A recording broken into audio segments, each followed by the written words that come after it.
Hi guys, bienvenidos otra vez a la sección de mi blog para aprender el idioma español. This is Brendan. Welcome to the section of my blog about learning Spanish. This particular section is on more language learning resources that I've used over the past month and a half so far in my quest for fluency in conversational Spanish. You'll notice that my accent is pretty piss poor. I'm not really concerned about that. I'm much more concerned with communicating with people. People with very thick accents, what we often consider ridiculous accents in English, whether it's an Indian accent or a French accent or, what other kind of ethnic accent it might be, a choppy Chinese accent, whatever it might be. If those people can communicate with native English speakers without much difficulty while being able to communicate basic wants, needs, desires, etc., then you're having effective communication, and the accent really isn't an issue. So for those of you out there that are trying to achieve, sort of native reproduction of the language, good luck. To me, that's a complete waste of time. I'm much more interested in having authentic interactions with people who speak this language or Chinese or whatever language I'm trying to learn. I don't really care how spot on my accent is. I care how accurate my pronunciation is within a window of what's considered acceptable for the way the language needs to sound for native speakers to understand me. That said, this is the section of my Spanish learning blog where I'm talking about phrase books and phrase book related resources and things. There's also some miscellaneous textbooks in this stack too. We'll just go through it. I'll show you some of the things I've been using. This is kind of a miscellaneous stack, but the top bit of this is a couple different phrase books. This is called See It and Say It, or rather Say It in Spanish. This is put out by Dover. They put out a lot of language learning resources. This is a pretty beat up copy. I got this for 48 cents at the Strand in Manhattan's Union Square, who knows how many years ago. This was one of the first books I got when I decided I was going to learn to teach myself Spanish. This is pretty good. It just has a bunch of sentences. It has a bunch of vocabulary. So you learn how to say, like, randomly turn to page 53, where you learn that the 509th item in the book is the words for a napkin and a glass, una servilleta, and un vaso, right? Waiter, mozo, or camarero. Learn how to say for a few days, por unos, or for 2 days, por dos días, etc., etc. Let's find a good phrase here. Where is the auto club? Because of course all these phrase books assume that you're going to be driving. ¿Dónde está la asociación automovilística? Right? Whatever, who cares about that? Anyway, this is fun stuff. I like to read these. This is one that's in the target language only. There is no English. I find that reverse engineering books written in Spanish to teach Spanish-speaking people English is definitely a wonderful language learning resource. I'm going to probably speak more about or write more about that in my blog at a later date, but I have come across quite a few Spanish language, primary language resources written in Spanish to teach Spanish-speaking people, mostly Latin American Spanish-speaking people in New York City or other places in the U.S. to teach them to speak English. This is an example put out by a publisher called Publicaciones Especiales from Miami, Florida. They put out a bunch of stuff. There's actually quite a few of their books that I've picked up here and there for 48 cents, a dollar, or whatever I've gotten. This one is called Inglés Primario.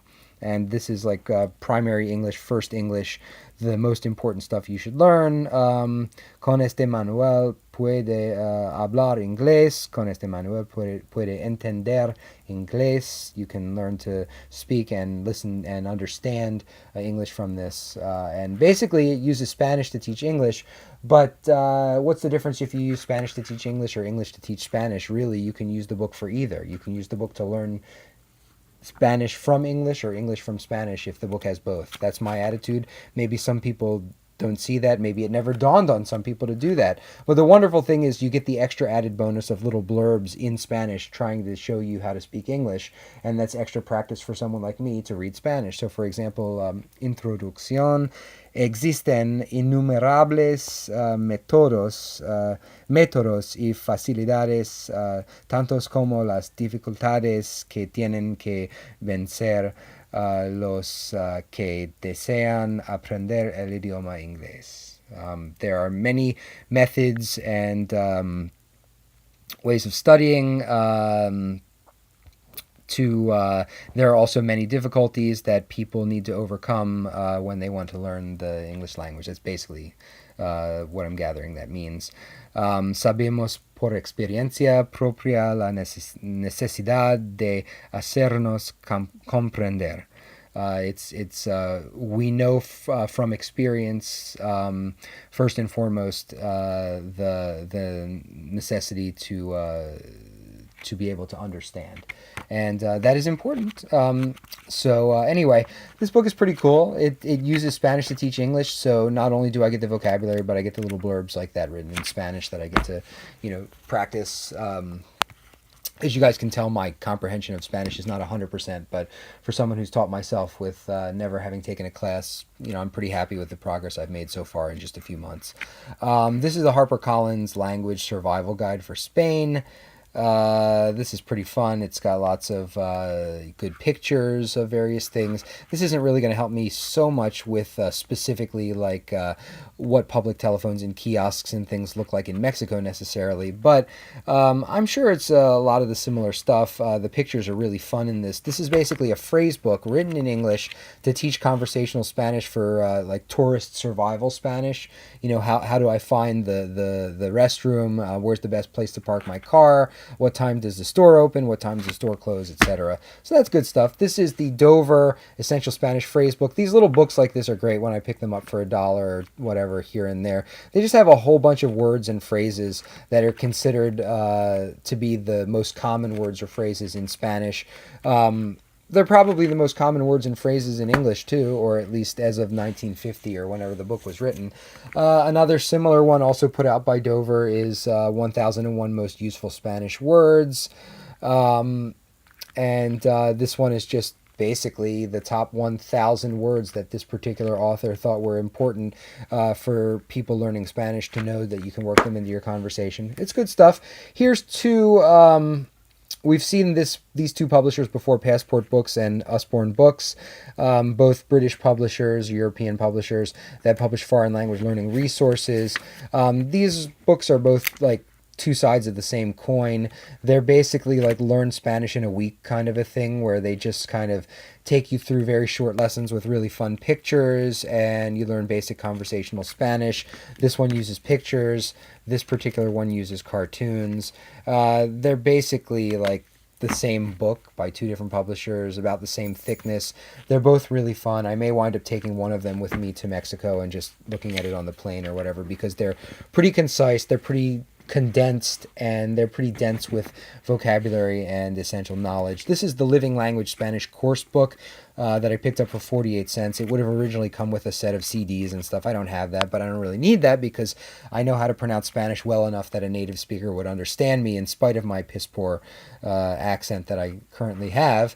And this particular book starts at 0, and then by the end of the book, you're, saying that you like stuff, and you're telling someone there's central heating and air conditioning in the back stairway.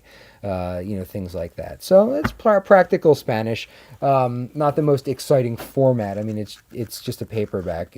I like pictures. I like more exciting stuff. This is the same author that wrote the 1001 Dover Spanish phrases. This is Seymour Resnick. This is his Essential Spanish Grammar. If anybody's familiar with Dover, you know that they've put out Essential French Grammar, Essential German Grammar, Essential Japanese Grammar, etc., etc. These books are very cheap. When you just buy them on a bookshelf, I mean on the rack in Barnes & Noble, if you can find them, they're only like $3 or $4. This is an older edition, was priced at $3.50. And basically, the first maybe half of this book is basic Spanish grammar. Very helpful for someone like me who didn't take any classes. It just explains how the AR, ER, and IR verbs are conjugated through various tenses, how adjectives need to be masculine or feminine and agree, different things like that. And then the second half of this book is actually very helpful to people. It's just a list of cognates, and it actually has some false cognates too. We're going to talk about cognates in another blog entry, but cognates are an excellent and wonderful way to learn basic conversational skills in another language as quickly as possible. That is, words in the target language that sound very similar to similar words in English, such as, for example, comunicación instead of communication. Español instead of Spanish. It's obvious to someone who takes even 5 seconds to think about these things, that these words are very similar, and it's because they come from the same roots, and that helps us when we're trying to get new words in a language as quickly as possible. The last 2 resources in this stack, this is the Shawm's Foreign Language series, Communicating in Spanish. I picked this up from some dude selling it on the street in his stoop sale or gate sale. I think I paid $1 for it. It's very basic, practical Spanish. Can you tell me how to get so-and-so? I'm looking to rent a car. What time are you open? Fill my car up with unleaded gasoline. I want to buy stuff at the store. Here's the buying stuff at the store, groceries type chapter. Good stuff. And then this is just for kids exploring Spanish, written in English. Minimal amount of Spanish, mostly English. This is obviously for like 1st, 2nd, 3rd graders or something. But it does have pages that are entirely in Spanish, like the page that just flipped out of my hand called La Familia, family. And this particular page has Spanish on the left, English on the right. And it's, good little amount of basic Spanish for kids. Donde están tus parientes? Where are your relatives? Mis abuelos están adentro y mis tíos están en el jardín. My grandparents are inside, and my aunt and uncle are in the garden. So, very exciting stuff. Thanks for watching this. This is a little bit of a long video. The next one I'll have to divide into 2 because the next section is actually even longer. So, talk to you guys soon. Bye.